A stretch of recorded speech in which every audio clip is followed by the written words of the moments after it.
Hello friends, welcome back to my channel. ഇന്ന് നല്ലൊരു net design ആയിട്ടാണ് ഞാൻ വന്നിരിക്കുന്നത്. ലേസൊക്കെ വെച്ച് വളരെ സിമ്പിളായിട്ട് സ്റ്റിച്ച് ചെയ്തെടുക്കാൻ പറ്റുന്നൊരു നെറ്റ് ഡിസൈൻ ആണ്. അപ്പോൾ ആദ്യം തന്നെ നമുക്ക് ക്യാൻവാസിൽ കട്ട് ചെയ്തെടുക്കണം. അപ്പോൾ അതിനുവേണ്ടി ക്യാൻവാസ് ഇതുപോലെ ഡബിൾ ഫോൾഡ് ചെയ്ത് ഒരു പിന്ന് വെച്ച് സെക്യൂർ ചെയ്തെടുക്കാം.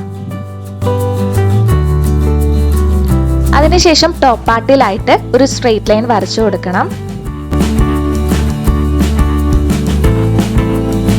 ഇനി അവിടെ നിന്ന് ഒരു 3.5 ഇഞ്ച് മാർക്ക് ചെയ്യണം.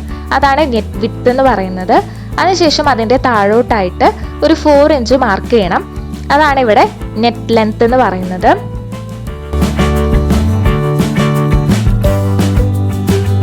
അതിനുശേഷം ഈ പോയിന്റുകൾ തമ്മിൽ ജോയിൻ ചെയ്ത് എടുക്കണം.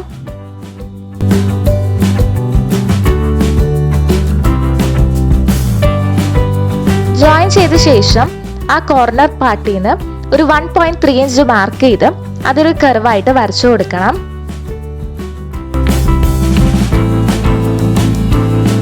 അതിനുശേഷം അതിൻ്റെ സൈഡിലായിട്ട് ഒരു 1 ഇഞ്ച് വിട്ട് നമ്മൾ മാർക്ക് ചെയ്യണം. മാർക്ക് ചെയ്ത ശേഷം അതൊരു കർവായിട്ട് തന്നെ വരച്ചു കൊടുക്കുക. എന്നിട്ട് കട്ട് ചെയ്തെടുക്കാം.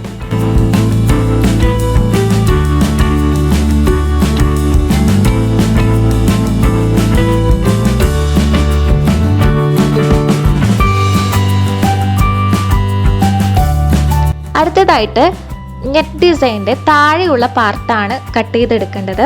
അതിനുവേണ്ടി ക്യാൻവാസ് ഇതുപോലെ ഡബിൾ ഫോൾഡ് ചെയ്തിട്ട് ഒരു പിന്ന് വെച്ചിട്ട് സെക്യൂർ ചെയ്യാം.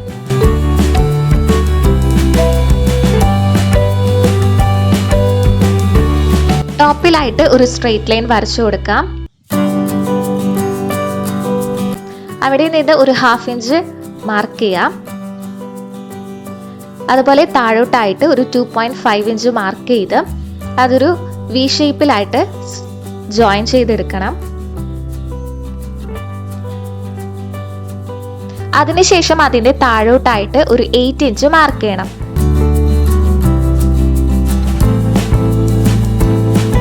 അതിനുശേഷം സൈഡിലായിട്ട് ഒരു 1 ഇഞ്ച് വിട്ട് നമ്മൾ പോയിന്റുകൾ മാർക്ക് ചെയ്ത് അതൊരു സ്ട്രെയിറ്റ് ലൈൻ ആയിട്ട് ജോയിൻ ചെയ്തെടുക്കാം.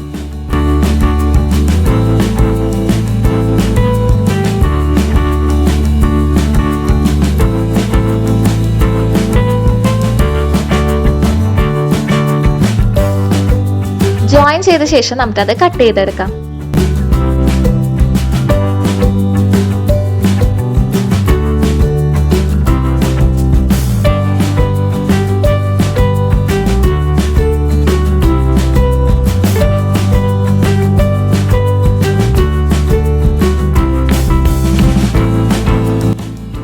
ഇനി കുർത്തിയിലുള്ള കട്ടിനാണ് ചെയ്യേണ്ടത്.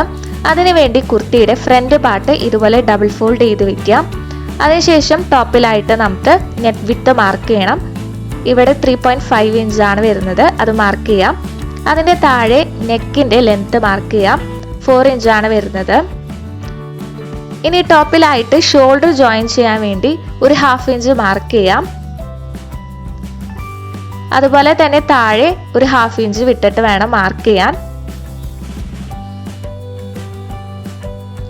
മാർക്ക് ചെയ്ത ശേഷം നമ്മൾ നേരത്തെ കട്ട് ചെയ്ത് വെച്ചിരുന്ന ആ ക്യാൻവാസ് അതിന്മേൽ വെച്ച് ആ ഒരു കർവ് അതേപോലെ തന്നെ വരച്ചെടുക്കാം.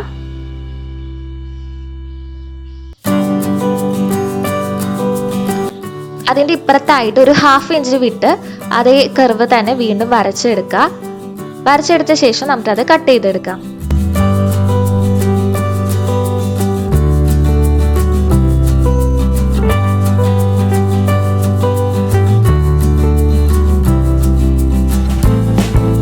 ഇനി ക്യാൻവാസിൽ കട്ട് ചെയ്ത ഈ ഒരു പാർട്ട് ഫാബ്രിക്കിൽ അയൺ ചെയ്തെടുക്കണം.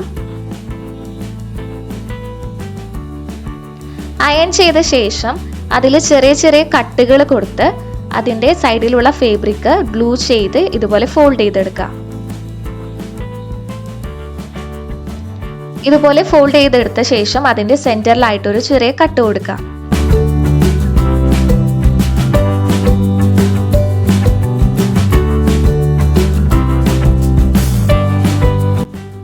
അടുത്തതായിട്ട് ഇത് കുർത്തിയിൽ അറ്റാച്ച് ചെയ്തെടുക്കണം. അതിൻ്റെ ഫ്രണ്ട് പാർട്ടിൻ്റെ ചീത്ത വശം വെച്ചിട്ട് വേണം നമ്മൾ അത് സ്റ്റിച്ച് ചെയ്തെടുക്കാൻ. അതിൻ്റെ സെൻറ്റർ പാർട്ടിലായിട്ട് നമ്മൾ ഈ ക്യാൻവാസ് വെച്ച് ആ ഒരു വി പാർട്ട് സ്റ്റിച്ച് ചെയ്ത് കൊടുക്കണം. അപ്പം അതിന് വേണ്ടി അതിൻ്റെ സെൻറ്റർ പാർട്ട് ഇതുപോലെ പിന്നെ വെച്ച് സെക്യൂർ ചെയ്തിട്ട് വേണം സ്റ്റിച്ച് ചെയ്തെടുക്കാൻ.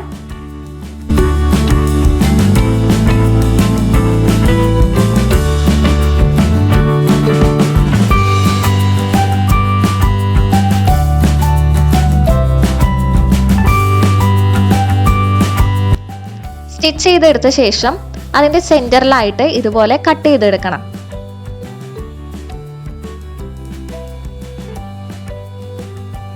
കട്ട് ചെയ്ത ശേഷം ഇത് നല്ല വശത്തോട്ടായിട്ട് നമ്മൾ തിരിച്ച് മറച്ചെടുക്കണം.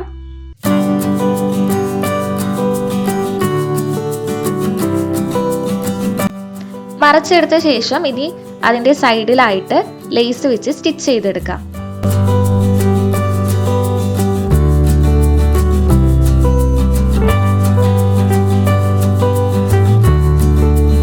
സ്റ്റിച്ച് ചെയ്തെടുക്കാനായിട്ട് ഇതുപോലെ സെൻറ്ററിലായിട്ട് നമ്മൾ പിൻ ചെയ്ത് വെച്ച് കഴിഞ്ഞാൽ അത് അവിടെ സെക്യൂർ ആയിട്ടിരിക്കും. അതിനുശേഷം അതിൻ്റെ ആ ഒരു വി പാർട്ട് നമ്മൾ അതിൻ്റെ മുകളിലായിട്ട് ഒരു സ്റ്റിച്ച് കൊടുക്കണം. സ്റ്റിച്ച് ചെയ്തിട്ട് വേണം നമ്മൾ സൈഡിൽ ലേസ് വെച്ചിട്ട് സ്റ്റിച്ച് ചെയ്തെടുക്കാൻ.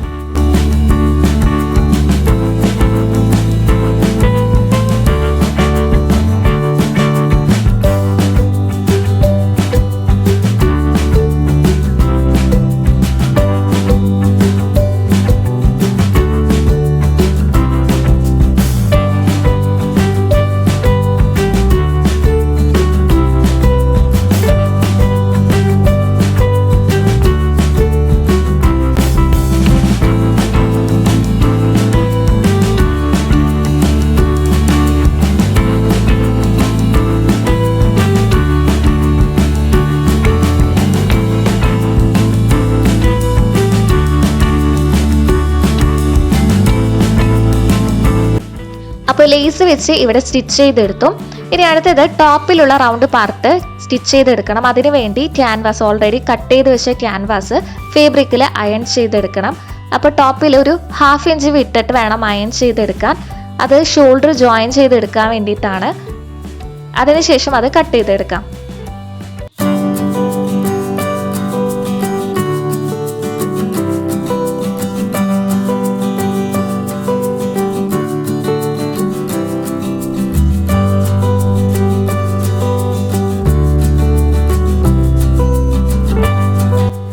കട്ട് ചെയ്ത ശേഷം അതിൻ്റെ സൈഡിലുള്ള ആ ഫാബ്രിക് ഇതുപോലെ ഫോൾഡ് ചെയ്ത് സ്റ്റിച്ച് ചെയ്തെടുക്കാം.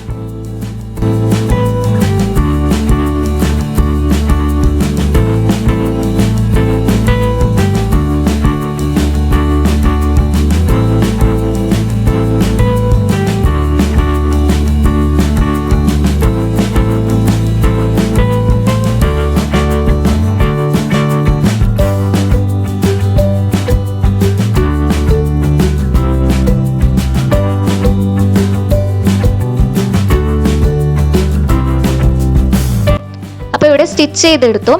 ഇനി ഈ സ്റ്റിച്ച് ചെയ്ത ഈ ഒരു ക്യാൻവാസ് നമ്മുടെ ആ ഫ്രണ്ട് പാർട്ടിൽ അതിൻ്റെ നല്ല വശം വെച്ച് ആ ഒരു ഭാഗം, ആ ഒരു കർവ് റൗണ്ട് നമുക്ക് സ്റ്റിച്ച് ചെയ്തെടുക്കാം.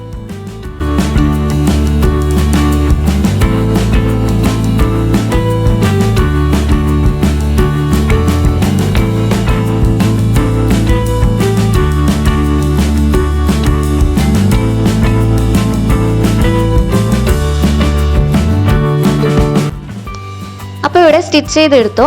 ചെറിയ ചെറിയ കട്ടുകൾ നമ്മൾ അതിൻ്റെ ഇടയിൽ ആ ഒരു കർവിൻ്റെ ആ ഒരു റൗണ്ടിൻ്റെ ഭാഗത്തായിട്ട് കൊടുത്തിട്ടുണ്ട്. അതിനുശേഷം അത് ഉള്ളിലോട്ടായിട്ട് മറച്ച് നമ്മൾ സ്റ്റിച്ച് ചെയ്തെടുക്കണം.